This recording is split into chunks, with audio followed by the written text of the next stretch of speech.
ఇంకా ఏంటంటే ఆయుష్మాన్ భారత్ కార్డు ఇవన్నీ ఏంటంటే వీటి వల్ల ప్రజలు ఏ విధంగా ఉపయోగపడుతున్నాయి అంటే మీకు ఒక అవగాహన కల్పించుకోవడం ఈ కార్యక్రమాన్ని ఏర్పాటు చేయడం. ఇందులో భాగంగా ఏంటంటే హెల్త్ డిపార్ట్మెంట్ నుంచి కూడా మెడికల్ క్యాంపు ఏర్పాటు చేయడం జరిగింది. ఇంకేంటంటే మీకు అప్పుడు ముందు ఉన్నప్పుడు ఒక 2 సంవత్సరాల క్రితం అయితే మీకు చాలామందికి ఆయుష్మాన్ భారత్ కార్డులను అక్కడక్కడ ఇవ్వడం జరిగింది, చిన్న కార్డులు అవన్నీ ఇవ్వడం జరిగింది. అదేంటంటే దానివల్ల కూడా ఏంటంటే మనకు ఆరోగ్యశ్రీ కార్డు ఎలా ఉందండి అలాగా దాని మీద కూడా ఏంటంటే మన హాస్పిటల్లో దాని ద్వారా కూడా ఆపరేషన్స్ చేస్తారు.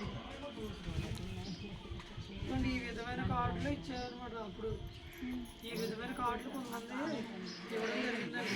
కొంతమంది వచ్చి కొంతమంది రాలేదు. కొంతమంది ఆన్లైన్ ఎవరైతే కంపగట్ట చేస్తారో వాళ్ళకి కొంతమందికి వచ్చినాయి అనమాట.